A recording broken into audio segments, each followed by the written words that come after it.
नमस्कार, मैं हूं अनिल कक्कड़ और सच कहूं में आपका स्वागत है। प्यारे दर्शकों, हम आप तक लगातार डेरा सच्चा सौदा के शिक्षण संस्थानों की तमाम जानकारियां, उनकी उपलब्धियां, उनकी फैसिलिटीज़, कब शुरुआत हुई, उनकी पूरी स्वर्णिम गाथा लेकर आ रहे हैं। इसी कड़ी में आज हम पहुंचे हैं शाह सतनामजी बॉयज़ कॉलेज में।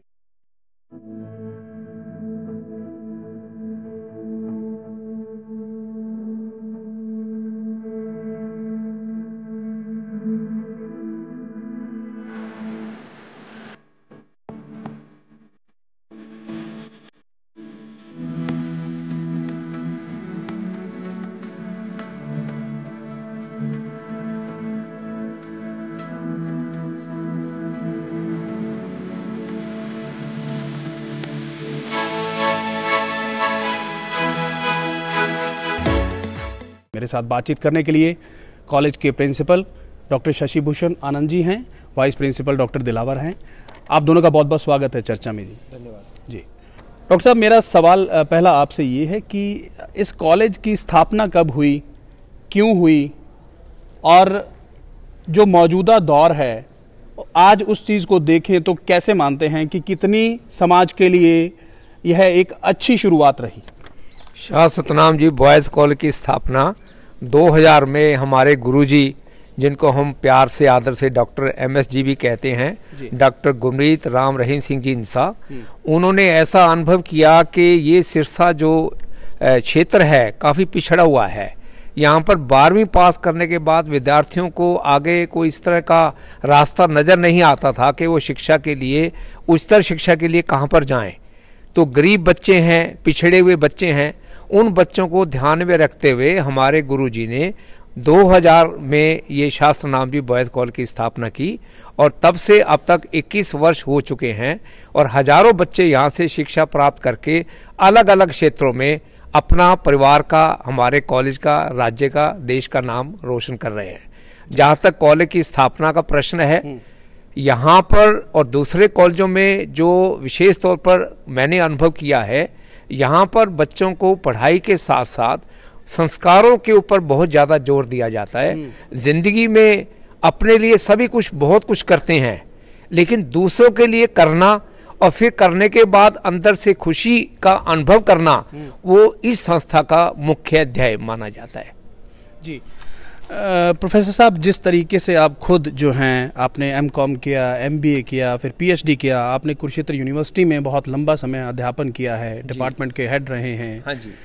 वो एक्सपीरियंस जो है, जो आपने तमाम चीज़ें, बारीकियां वहाँ सीखी, मैनेजमेंट की सीखी, वो आज यहाँ बच्चों में उनके अच्छे भविष्य के लिए आप जो है उसमें उपयोग में लाते हैं। हाँ जी। थोड़ा अपने बारे में भी बताएं, किस तरीके से आपका जो है पूरा ये जो कार्यकाल रहा है वो कैसा रहा है?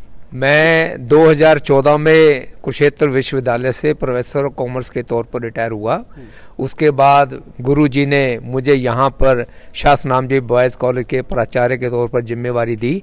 वैसे मैं 1998 से फॉलोअर हूँ, गुरुजी को मानता हूँ, तो उनके आदेश के मुताबिक मैं 2014 से शाह सतनामजी बॉयज़ कॉलेज का प्रिंसिपल हूँ। मेरा 40 साल का अध्यापन का अनुभव है। वहाँ पर मुझे अलग अलग पदों पर काम करने का मौका मिला और आपको जानकर और भी ज़्यादा खुशी होगी कि मैं कुरुक्षेत्र यूनिवर्सिटी का ही स्टूडेंट था।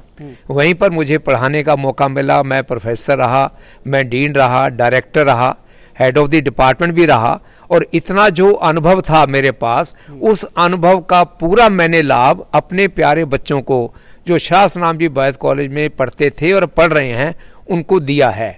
अलग अलग प्रतिस्पर्धाएं में कैसे बच्चों को आगे बढ़ाया जाता है, कैसे उन्हें अच्छे संस्कार दिए जाते हैं और कैसे एक अच्छा इंसान बन के ज़िंदगी में सच बोलकर भी कामयाब हो सकता है, ये मैंने अपने बच्चों को सिखाने की पूरी कोशिश की है। और मुझे पूरी आशा है कि जो हमारे गुरुजी ने मुझे सिखाया वही मैंने अपने बच्चों को सिखाने का पूरा प्रयत्न किया है और उसमें मैं काफ़ी हद तक कामयाब भी हुआ हूँ। जी जी जी। प्यारे दर्शकों, हमारे साथ डॉक्टर दिलावर भी हैं। उनके बारे में मैं आपको बताऊं कि इन्हीं शिक्षण संस्थानों से अपनी शिक्षा ग्रहण की, उसके बाद आज इन्हीं शिक्षण संस्थाओं में वाइस प्रिंसिपल की भूमिका में हैं। डॉक्टर दिलावर, सबसे जो इम्पॉर्टेंट चीज़ आती है, जहाँ से आप पढ़ते हैं, जहाँ से आपने शिक्षा ग्रहण की, उन्हीं संस्थाओं में जिस तरीके से प्रोफेसर साहब ने बताया कि आपको पढ़ाने का मौका मिला है, वो जिम्मेवारी मिली है, ये अनुभव अब तक का कैसा रहा है? जैसा सर ने बताया कि सन 2000 से ही कॉलेज की शुरुआत हुई है, और मैं बताना चाहूँगा कि मैं 2001 में आ गया था और मैं सैनिक स्कूल से पास आउट हूँ। तो मेरे लिए ये कॉलेज एक नया सा एक आयाम सा था कि ये क्या है कॉलेज, क्योंकि मैं एग्री नहीं करता था अपने पेरेंट्स के साथ कि मुझे यहाँ पढ़ना है, but I was forcefully sent by my parents कि आप पढ़ो। लेकिन मैं आज दावे से कहना चाहता हूँ कि भी मैं वो डिसीज़न मेरे माँ बाप का जो मुझे यहाँ भेजने का था, मैं उसको सल्यूट करता हूँ, उसको बार बार अप्रिशिएट करता हूँ कि आपने मुझे भेजा। उस टाइम पे मैं एग्री नहीं करता था। जो एनवायरनमेंट यहाँ का है, जिस तरह से बच्चे को नर्चर किया जाता है, जिस तरह से बच्चे को हर तरह से काउंसलिंग करके उसको बच्चे को एक ह्यूमन बीइंग बनाया जाता है, वो कहीं पर भी नहीं है।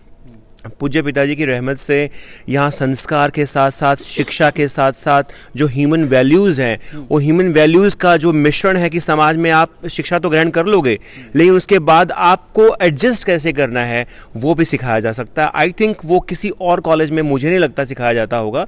मेरे साथ के बहुत सारे बच्चे हम इकट्ठे पास आउट हुए थे, तो मैं डॉक्टरेट हूँ। बहुत सारे बच्चे हैं जो आज इस मुकाम पर भी नहीं पहुँचे हैं, और जैसा सर ने बताया कि वो कुरुक्षेत्र यूनिवर्सिटी के स्टूडेंट थे और वहाँ पढ़ाया उन्होंने, तो मुझे एक असीम खुशी महसूस होती है कि मैं भी यहाँ का स्टूडेंट रहा हूँ और आज उसी कॉलेज में जिसका मोटो ही सेवा करने का, वहाँ पे सेवाएं दे रहा हूँ। और जो चीज़ें, एक खास बात यह है कि जो चीज़ें हमारे टाइम पे हमें लगता था कि ये होनी चाहिए, उसको हम आज इम्प्रूव भी कर रहे हैं विद द गॉड ग्रेस, पिताजी की ग्रेस से। जी, मैं इसी से जुड़ा मेरा सवाल है डॉक्टर साहब, जिस तरीके से आप स्टूडेंट होते हैं, आप स्टूडेंट जो लाइफ आपने बताई, उसमें बहुत सारी चीज़ें ये होती हैं कि आप कॉलेज में चाहते हैं कि ये बदलाव आए, ये जो प्रैक्टिकल लैब होनी चाहिए, ये हमारे जो हैं इंडस्ट्री में ये ट्रेंड है, तो इसके हिसाब से पढ़ाई होनी चाहिए, सिलेबस में कुछ बदलाव होने चाहिए। अब चूंकि खुद आप उस चेयर पर हैं जो डिसीजन ले सकती है, तो आप कोई मेजर चेंजेस जो आप लेके आए हैं उनके बारे में ज़रूर बताइए। देखिए, आज जो गवर्नमेंट ऑफ इंडिया है वो भी स्किल्स के ऊपर काफ़ी ध्यान दे रही है। जो हमारी नेशनल एजुकेशन पॉलिसी आएगी वो सारे स्किल्स के ऊपर डिपेंड है कि बच्चों को कैसे स्किल सिखाएं। और ये जान के आपको हैरानी होगी कि हमारे कॉलेज के अंदर जो स्किल्स के ऊपर जब से since the Inception of this college तब से जोर दिया जा रहा है। लैब्स, जैसे मासकॉम की एक लैब है जिसमें हम जर्नलिज्म का कोर्स कराते हैं। आप बच्चों को आप देखेंगे, सुनेंगे कितने बच्चे आज टीवी पे यहाँ से जाके बोलते हैं। इसके अलावा साइंस लैब है हमारे पास, कंप्यूटर लैब है, इसके अलावा ज्योग्राफी लैब है। मतलब जो चीज़ यहाँ पर थ्योरेटिकल सिखाई जाती है उससे ज़्यादा बढ़कर प्रैक्टिकल पर जोर दिया जाता है, ताकि बच्चा जो यहाँ से सीखे उसको, उस एक्सपोजर को वो एडवांस में यहाँ से लेके जाए और वहाँ ईजिली फिट हो जाए।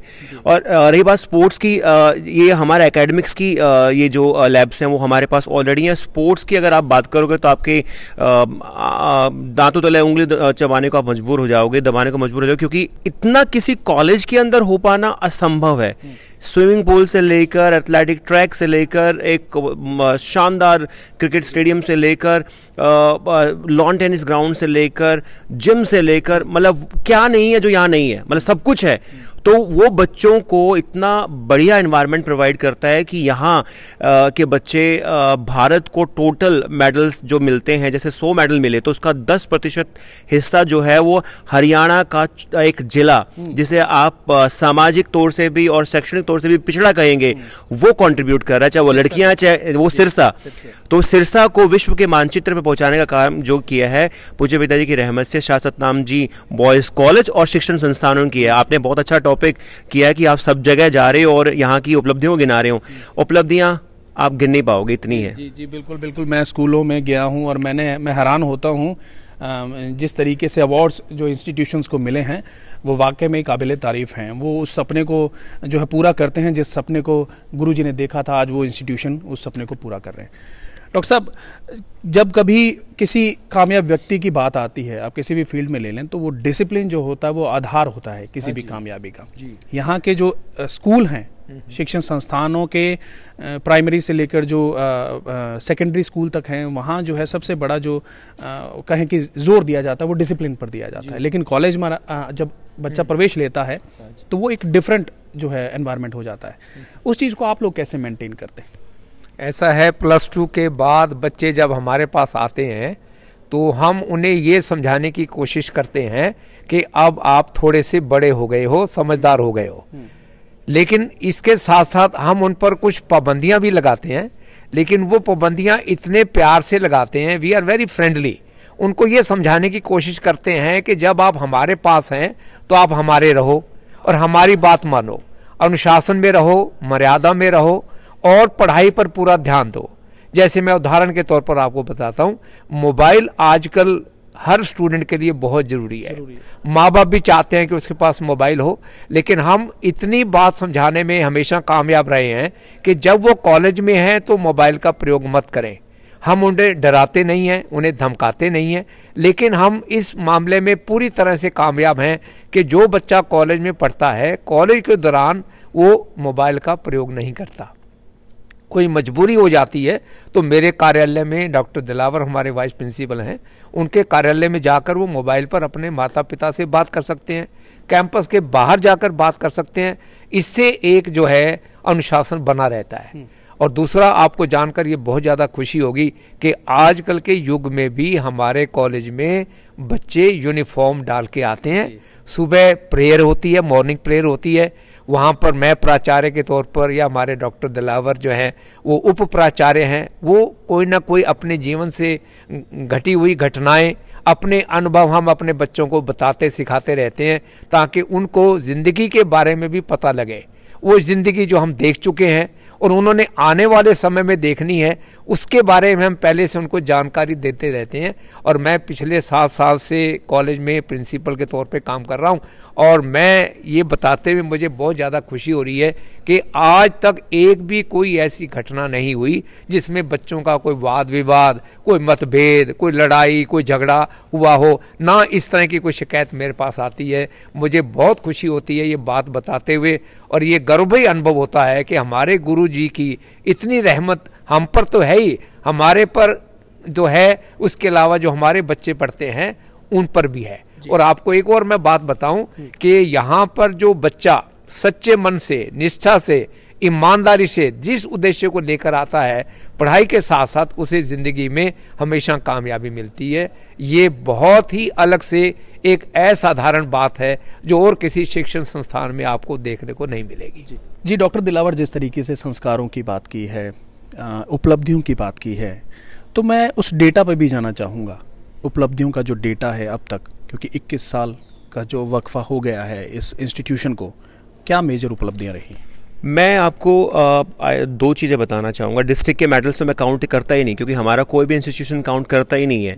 तो स्टेट में अब तक जो हमारे total gold state, international, national level के मिला के हुए होंगे 21 साल में, हमने 712 मेडल अचीव किए हैं पूज्य पिता की गुरु जी की रहमत से। 712 गोल्ड मेडल्स हैं, जिसमें इंटरनेशनल लेवल भी आ गया, हमारा स्टेट लेवल भी आ गया, नेशनल लेवल भी आ गया।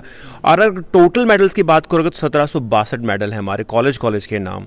तो मैं आपको जो वाक़या पहले बता रहा था कि हम इंडिया को इतना कंट्रीब्यूट करते हैं, तो वो बूंद बूंद से सागर भरता है। तो कॉलेज का कंट्रीब्यूशन में बड़े लेवल पे है। हमारे बच्चे कॉमनवेल्थ गेम्स में खेले हुए, जूडो के अंदर, ताइक्वांडो में इंटरनेशनल प्लेयर हैं और एशियन गेम्स में खेले हुए हैं।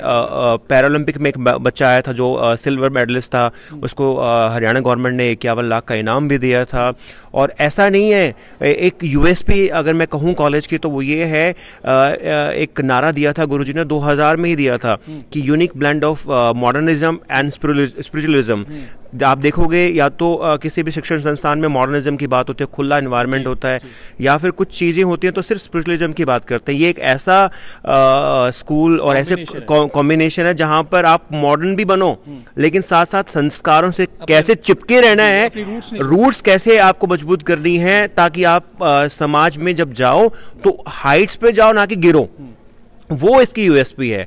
उसी जैसे मैं अपना एक्सपीरियंस बताऊंगा कि जब जो सर ने बताया कि कॉलेज के बच्चों को यूनिफॉर्म होती है, मेरे फादर जो हैं वो पैरामिलिट्री फोर्स के अंदर ऑफिसर थे, उनको सबसे ज़्यादा पसंद यही चीज़ आया था, कॉलेज के बच्चे यूनिफॉर्म। आई थिंक वही एक ऐसा पॉइंट है जिसकी वजह से मेरा एडमिशन यहाँ पर हुआ था। और एक हैरानी वाली बात कि यहाँ प्रैक्टिकल एक्सपोजर, चाहे वो स्पोर्ट्स हो, चाहे वो एजुकेशन हो, चाहे वो कल्चरल एक्टिविटी हो, उस प्रैक्टिकल एक्सपोजर पर जोर दिया जाता है।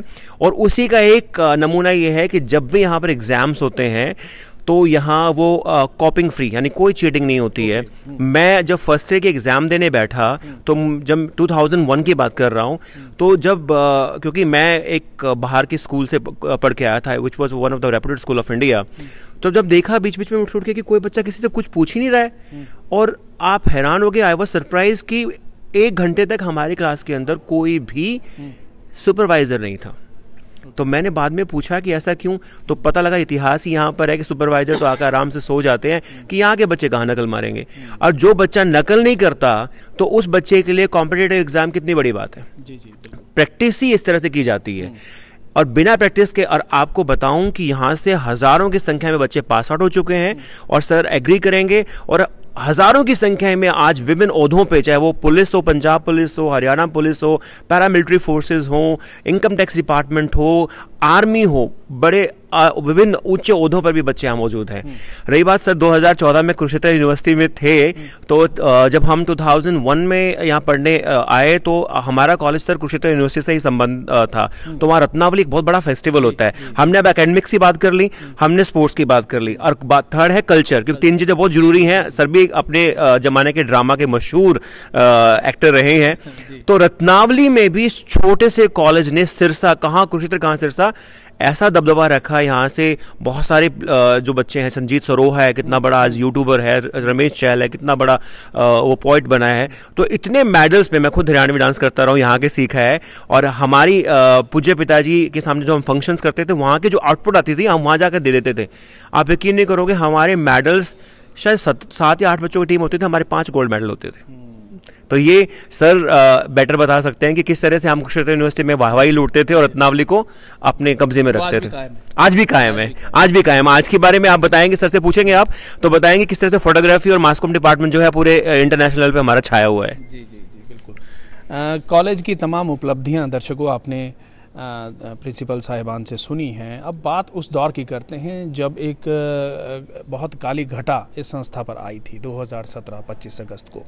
उस दौरान संस्था के तमाम जो शिक्षण संस्थान थे या संस्था से जुड़े हुए विभिन्न संस्थान थे, उन पर ताला लगने की नौबत आई थी। लेकिन अपनी दृढ़ इच्छा शक्ति और उस गुरु जो पूर्ण गुरु है उसके पावन आशीर्वाद से इन लोगों ने अपनी हिम्मत का जो है दामन नहीं छोड़ा, हौसले का दामन नहीं छोड़ा। हम उस दौर की भी बात करेंगे। डॉक्टर साहब, उस दौर में बहुत मुश्किलें जो हैं इस संस्था ने झेली हैं जी। क्या आपकी जो ये जो कॉलेज की संस्था है, इस पर भी उसका इफ़ेक्ट पड़ा, या आपको लगा कि नहीं हम लोग उससे उभर के निकल गए? जी, ऐसा है, ये आंधी जिस वक्त आई उस वक्त हमारे ऑलमोस्ट जो है एडमिशन हो चुके थे। 1 हफ्ते का समय बचता था। वो एडमिशन का तो नुकसान हमें हुआ, क्योंकि शहर में कर्फ्यू लग गया था, और कर्फ्यू में आप समझ सकते हैं सभी शिक्षण संस्थाएं भी बंद थी। लेकिन जब कर्फ्यू हटने के बाद हमारे स्कूल कॉलेज खुले, तो हमने अपना जिस उद्देश्य से हमारे गुरुजी ने शिक्षण संस्थान खोले हुए थे, हमने उनको नहीं भूला। हमने अपना ध्यान वहीं केंद्रित किया, और बड़े अच्छे ढंग से मेरी जो टीम है उन्होंने बच्चों को पढ़ाया, और ये संदेश देने की कोशिश की कि ये आंधी हमारे हौसलों को तोड़ नहीं सकती। उसका प्रभाव ये हुआ कि जब अगले वर्ष एडमिशन हुए तो वो बिल्कुल वहीं पहुंच गए जहां से हम चले थे। और आपको जानकर ये बहुत ज़्यादा खुशी होगी कि जिन बच्चों ने हमारे यहाँ एडमिशन लिया उनमें 80% वो बच्चे थे जो हमारे डेरा सच्चा सौदा से जिनके माँ बाप जुड़े हुए नहीं थे। और मैंने कई माँ बाप से जब बाद में पूछा कि भी आपने हमें क्यों चुना, हमारे कॉलेज को क्यों चुना, तो उनका सिर्फ एक ही ये था कि आजकल की युवा पीढ़ी बहुत भ्रमित है और बुरी आदतों में फंसी हुई है, नशे में फंसी हुई है। हम अपने बच्चों को आपके पास सौंप के निश्चिंत हैं कि कम से कम हमारे बच्चे जो है वो नशीले पदार्थों से बचे रहेंगे, संस्कार सीखेंगे, और किसी प्रकार की हमें कोई चिंता नहीं रहेगी। एकेडमिकली भी माहौल बहुत अच्छा है, इसलिए हम बच्चों को आपके यहाँ पढ़ा रहे हैं। और 80% बच्चे जो ऐसे हमारे पास आए, और ये मैं समझता हूँ कि हमारे ऐसे दौर में बहुत बड़ी उपलब्धि है, और ये सब उपलब्धि का श्रेय हम अपने गुरुजी को ही देते हैं। जी जी जी। दिलावर जी, जिस तरीके से इस कॉलेज की नींव जो है वो हमने जो पहली बात हमारी हुई शिष्टाचार से हुई, डिसिप्लिन से हुई, समाज में चूँकि आप भी मीडिया प्रोफेशनल हैं, जुड़े रहे हैं, बहुत लंबा आपने वो भी दौर देखा, जिस तरीके से समाज में आज महिलाओं के प्रति अपराध बढ़ रहा है, कहीं ना कहीं बात वहीं आती है कि संस्कार नहीं मिले, शिक्षा नहीं मिली, बताया नहीं गया कि सही क्या है गलत क्या है। लेकिन वो माँ बाप, वो अभिभावक आज खुश हैं जिनके बच्चे यहाँ से पढ़कर गए हैं, क्योंकि उनके साथ बहन बेटियाँ सुरक्षित हैं, वो समाज में एक ऐसी भूमिका निभा रहे हैं जो एक उन्नत, विकसित और एक सुरक्षित समाज की होनी चाहिए। इसे आप कैसे देखते हैं? देखिए अनिल जी, मुझे लगता है जो नशा है, यूथ के सामने जो नशा आज यूथ बहुत कर रहा है, वो एक रीज़न है जो शिष्टाचार घट रहा है हमारे समाज में। और गुरुजी ने उसी नब्ज़ को पकड़ा, और वो हमारे चाहे वो सत्संग हो उनके तो पता ही आपको, लेकिन कॉलेज के और स्कूल के जो बच्चे हैं, खासकर कॉलेज के, स्कूल सब जगह सेम होते हैं, कॉलेज बड़ा अलग सा एक एनवायरनमेंट होता है। वहाँ उस कैसे नशे से दूर रहना है, नशे के साइड इफ़ेक्ट्स क्या होते हैं, वो गुरुजी की शिक्षाओं पर चलते हुए यहाँ पर जितना भी स्टाफ है उनका पर्सनल टच रहता है। वो टच ऐसा है कि वो बच्चों को इतना मोटिवेट करते हैं कि हम जो बीमारी है उससे हम दूर रहें तो हम कभी बीमारी नहीं होंगे। तो इतनी मॉरल वैल्यूज़ और इतने एटिकेट्स और इतनी उनकी शिष्टाचार को इतना मजबूत किया जाता है कि बच्चा इन सामाजिक बुराइयों की तरफ देखता ही नहीं है। बल्कि बहुत सारी मिसालें यहाँ पर पेश होती हैं। कई बार कॉमन हमारे यहाँ पर सेंटर्स बन जाते हैं, तो उस टाइम पे हमारी चीज़ें देखने को मिलती है कि जो हम संस्कार बच्चों को देते हैं प्रैक्टिकल, सामने लड़कियाँ होती हैं तो किस तरह से वो बिहेव करते हैं। ऐसा नहीं है कि वो अलग से कुछ बिहेव करते हो, कॉमन लेकिन एक शिष्ट वेल मैनर्ड विचार में मेरे ख्याल से रहता है। जो यहाँ के जो पुराना सिस्टम डेवलप किया गया गुरुजी की शिक्षाओं पे चलते हैं, वो एक मैटर करता है। और बच्चों को समय समय पर, जैसे सर ने बताया कि हम एग्जाम्पल्स देते रहते हैं कि भाई ये करोगे तो ये हो जाएगा, ये करोगे तो ये हो जाएगा, तो वो बहुत बड़ा रोल प्ले करते हैं। और एकेडमिक्स में एक चीज़ आपको बताना भूल गया था कि Kurukshetra university one of the reputed university है, तो वहाँ पर भी मास कॉम का एक डिपार्टमेंट और बहुत सारे डिपार्टमेंट हमारे जिनकी हमारे पास फिगर्स नहीं है।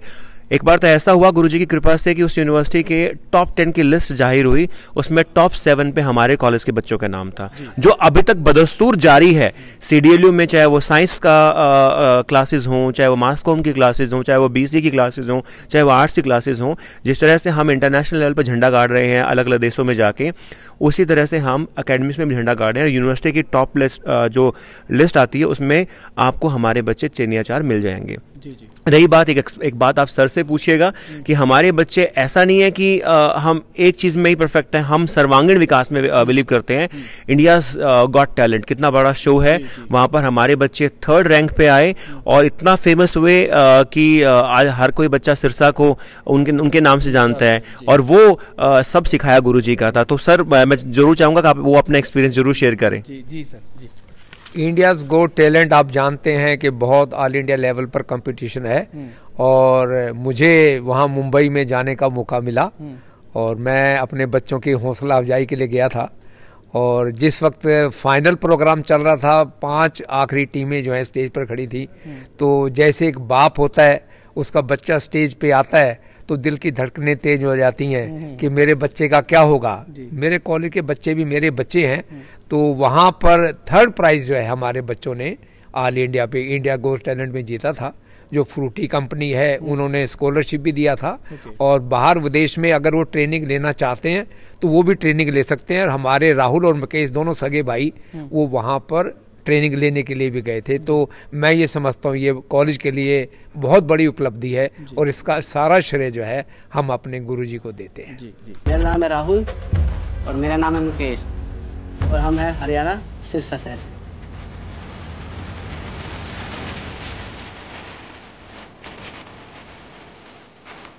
हम जिम्नास्टिक एक्रोबैटिक्स करते हैं। एक्रोबैटिक्स में हम district level, state level, national level, जिसमें नेशनल लेवल में हमारे 6 गोल्ड मेडल हैं।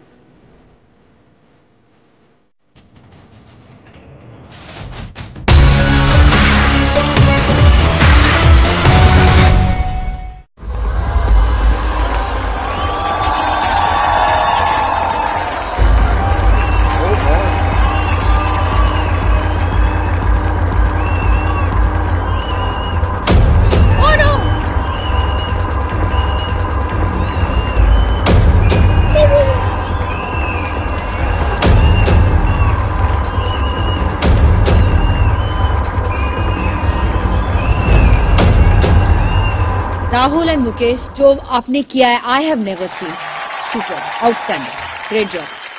जो आप दोनों ने अटेम्प्ट किया, it seemed impossible. I mean जिस किस्म की कोर स्ट्रेंथ आप दोनों में है, it's something I haven't seen. Well done boys, loved you. Dilawar ji, अगला सवाल मैं आपसे लूँगा। कोविड का दौर निकला है, हालांकि उसी महामारी से हम अभी भी दो चार हो रहे हैं। सबसे बड़ा जो असर पड़ा वो बच्चों की पढ़ाई पर पड़ा। तो इस कॉलेज ने किस तरीके से कप अप किया, किस तरीके से आप लोगों ने मैनेज किया ताकि बच्चा जो है वो, क्योंकि कॉलेज में आकर उसको आगे अब करियर बनाना है, ज़िंदगी बनानी है, पढ़ाई में भी ना छूटे और आपके साथ भी वो उसका जो तालमेल है वो बना रहे, वो किस तरीके से किया? देखिए, कोविड में मुझे लगता है कि हम पहले से प्रिपेयर थे, क्योंकि हमारी जो शिक्षाओं की हम बात कर रहे हैं, हम लोग पेरेंट्स को, आप ये हैरानी होगी आपके लिए कि कॉलेज के अंदर भी हम पेरेंट्स को, अगर कोई बच्चा अच्छा काम करता है तो भी वो इन्फॉर्मेशन पहुंचाते हैं, और कोई बच्चा थोड़ी बहुत शरारत करता है तो वो भी इन्फॉर्मेशन पहुंचाते हैं। तो हम लोगों ने व्हाट्सएप ग्रुप ऑलरेडी क्रिएट किए हुए थे, क्योंकि आप पता है कॉलेज में किसी भी लेक्चरर को पता ही नहीं होता क्लास में कितने बच्चे आ रहे हैं, कितने जा रहे हैं, लेकिन हम लोग क्या है वो पर्सनली बच्चों के डिटेल्स रखते हैं। तो जैसे ही हमारे व्हाट्सएप ग्रुप एक्टिव थे तो कोविड पे लॉकडाउन लगा, और वो इतना भयंकर समय था कि किसी को पता नहीं था कि लॉकडाउन कितना लंबा चलेगा। तो हम लोगों ने अभी इंस्ट्रक्शन आने से पहले ही सर ने हमें गाइड किया कि नहीं, हम लोग इंस्ट्रक्शंस बाद में आएंगे, but we should not wait for that. हम लोगों को एक्टिव होना पड़ेगा, अभी से क्लासेस मिस नहीं करनी पड़ेगी। तो हमने एक ऐसा मैकेनिज्म डेवलप किया जिसमें हम टीचर्स जो है वो नोट्स व्हाट्सएप ग्रुप में भेजने लगे। व्हाट्सएप ग्रुप में ही हम अटेंडेंस मार्क करते थे, यस यस यस यस करके कौन कौन बच्चा एक्टिव है, और व्हाट्सएप ग्रुप के माध्यम से हम बच्चों की वो क्या नाम है डाउट्स लेते थे और क्लियर करते थे। फिर धीरे धीरे टेक्नोलॉजी के साथ हम मूव करते रह गए। हमारी वीडियो कॉलिंग के माध्यम से कई ऐप्स हैं ऐसी जो करते हैं, उनके माध्यम से हमने लाइव अपने बच्चों के साथ जुड़े, और आई थिंक रिजल्ट गवाह रहेगा इस चीज़ का। कोविड के दौरान पढ़ाया हुआ है, क्योंकि क्लासेस बिल्कुल लगी, और कोविड के दौरान पढ़ाएगा, मैं रिजल्ट जरूर शेयर करूंगा आपके साथ कि किस तरह से बच्चे जो हैं वो हमारे टॉपर रहेंगे। आप, मुझे पूरा इसका विश्वास है। और टीचर्स ने बहुत मेहनत की, जी जान लगा दिया बच्चों को, एक एक बच्चे की डाउट ली गई है। किसी बच्चे ने अगर कोई सवाल व्हाट्सएप ग्रुप में पूछा है या पर्सनली पूछा है, मुझे नहीं लगता कि कोई सवाल बिना जवाब के उन्होंने छोड़ा होगा, और बहुत मेहनत की है। जी जी जी जी। अंतिम सवाल डॉक्टर साहब जी, जो दूसरे कॉलेज हैं आसपास हैं, या हरियाणा की हम बात करें, हमारे प्रदेश की बात करें जी, कोई भी प्रोग्राम हो, कोई भी इवेंट हो, वहाँ इस इंस्टीट्यूशन की शमूलियत रहती है जी। या तो आप लोग मेडल लेकर आते हैं या शमूलियत करते हैं। आप लोगों को शाह बॉयज़ या शाह गर्ल्स के नाम से लोग जानते हैं जी। प्रोफेसर साहब, ये कायम करते हुए, क्योंकि ये गुरुजी का सपना था कि इस संस्था का नाम होना चाहिए, शिष्टाचार की वजह से, जो यहाँ संस्कार दिए जाते हैं उसकी वजह से, आप मानते हैं कि ये कितना सफल हुआ है, और आगे की तैयारी क्या है, किस तरीके से आप और आगे इसको लेकर जाना चाहेंगे? जैसा कि आप जानते हैं, कोविड का दौर रहा और लॉकडाउन भी रहा, और इसी अवधि में जहां हमें अपने बच्चों को ऑनलाइन पढ़ाने का मौका मिला, एक नई टेक्नोलॉजी, नया युग आया, लेकिन इसके बावजूद हम उसमें तो कामयाब हुए ही, और इसी दौरान हमारे एडमिशन भी आ गए। चिंता तो हमें ये थी कि लॉकडाउन का पीरियड है, हमारे एडमिशन्स का क्या होगा, लेकिन मुझे बताते हुए बहुत ज़्यादा खुशी हो रही है कि इस बार हमारा जो फर्स्ट ईयर का एडमिशन है वो रिकॉर्ड तोड़ है। और रिकॉर्ड तोड़ में 4 ऐसी क्लासेस हैं जिनका 100% एडमिशन हुआ है, और लोग इंतज़ार में थे, लाइनों में खड़े थे कब उनका नंबर आएगा, लेकिन उनका नंबर नहीं आया। उनके नंबर आने से पहले हमारी सीटें भर गई। तो इसका सारा श्रेय मेरी जो अपनी टीम है, टीचर्स हैं, जो नॉन टीचिंग स्टाफ है, उन्होंने मिलजुल के कोशिश की, और इसमें हम पूरे कामयाब हुए हैं। जब इस तरह की कामयाबी मिली है, जो जिस ध्येय को लेके हमारे गुरुजी ने इस संस्थान को खोला हुआ है, उसको पूरा करने में हम जी कमर तोड़ लगा देंगे। और मुझे पूरी आशा है कि आने वाला समय हमारे लिए उज्जवल ही उज्जवल होगा। जी जी। एक बात मैं ऐड करना चाहूँगा, जब हमारा MSG भारतीय खेल गांव का इनॉग्रेशन हुआ था, तो गुरुजी ने वचन फरमाए थे कि हम कॉमनवेल्थ जीत चुके हैं, हम लोग एशियन मेडल्स जीत चुके हैं, अब जो नया लक्ष्य हमारा रहेगा वो है ओलंपिक्स। चाहे वो अभी आने वाला टोक्यो ओलंपिक्स हो, शायद वो अभी बहुत पास में है, या इसके बाद वो 24 में आने वाला ओलंपिक्स हो, तो वहाँ मुझे श्योर है जिस तरह से बच्चे मेहनत करेंगे, क्योंकि अभी हमारे बच्चों ने शुरुआत कर दी है। भारतीय टीम के अंडर 23 का जो इंटरनेशनल नेशनल वॉलीबॉल की टीम थी, उसमें जो कैप्टन था वो हमारा बच्चा था, अमित इंसान। तो शुरुआत ये हो गई है, तो मुझे लगता है कि वो दिन दूर नहीं है जो यहाँ से अब सिरसा से आप यहाँ ओलंपिक का मेडल भी आप जल्द जरूर देखेंगे। जहाँ हम शिक्षा की बात करें, वहाँ पर स्पोर्ट्स की बात करें, वहाँ कल्चर की बात करें, तो विश्व के मानचित्र पर जो पूज्य पिता की रहमत से शासक नाम जो शिक्षण संस्थानों ने जो जगह बनाई है वो किसी और संस्थान ने नहीं बनाई है।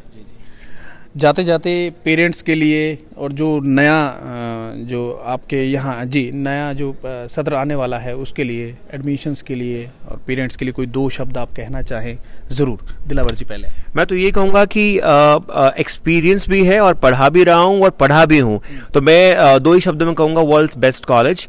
और रही बात कोर्सेज की, तो हमारे पास BA से लेकर स्पोर्ट्स के बी पीरियड और डी पीरियड कोर्सेज हैं, और प्रोफेशनल कोर्सेज लाइक BA मास कॉम और MA मास कॉम, और ट्रेडिशनल कोर्सेज जैसे BSc है, BCom है, BBA है, MSc ज्योग्राफी है। मतलब वो तमाम जो कोर्स उपलब्ध हैं जो एक अच्छा भविष्य बनाने के लिए जरूरी होते हैं। और मेरा पर्सनल एक्सपीरियंस है एज ए स्टूडेंट और as a vice principal, as a lecturer, कि ये वर्ल्ड का बेस्ट कॉलेज है। जरूर आइए। जी सर, आप कुछ कहना चाहें? 2 शब्द। मैं तो सिर्फ माता पिता को इतनी बात कहूँगा कि आप अपने बच्चों को हमारे हाथ में सौंप दें, हम पे विश्वास रखें, हम ईमानदारी से, निष्ठा से जो आप अपने बच्चों को सौंपोगे ऐसे पढ़ाएंगे, ऐसे उन्हें संवारेंगे जैसे माता पिता अपने बच्चों को संवारते हैं। और मैं पूरे यकीन से कह सकता हूं कि जो बच्चा हमारे कॉलेज में पढ़ता है, जब वो पढ़ के जाएगा तो उसके माता पिता हम पर गर्व करेंगे, अपने बच्चे पे गर्व करेंगे और निराश नहीं होंगे। मैं तो सिर्फ इतनी बात कह सकता हूँ। जी बिल्कुल। यहाँ जो बच्चा पढ़ने आएगा, दोनों प्रिंसिपल साहिबान का दावा है कि उनके माँ बाप उस बच्चे पर गर्व करेंगे। और हम उम्मीद करते हैं कि जिस तरीके से इस इंस्टीट्यूशन ने बहुत अच्छे इंसान समाज में भेजे हैं, क्योंकि पढ़ना और पढ़ाना और ये इन समाज में कुछ बन जाना बड़ी बातें हैं, लेकिन उसके साथ साथ एक अच्छा इंसान बन जाना भी बड़ी बात है। आप दोनों ने हमें अपना समय दिया, बहुत बहुत शुक्रिया। धन्यवाद। जी सर, धन्यवाद।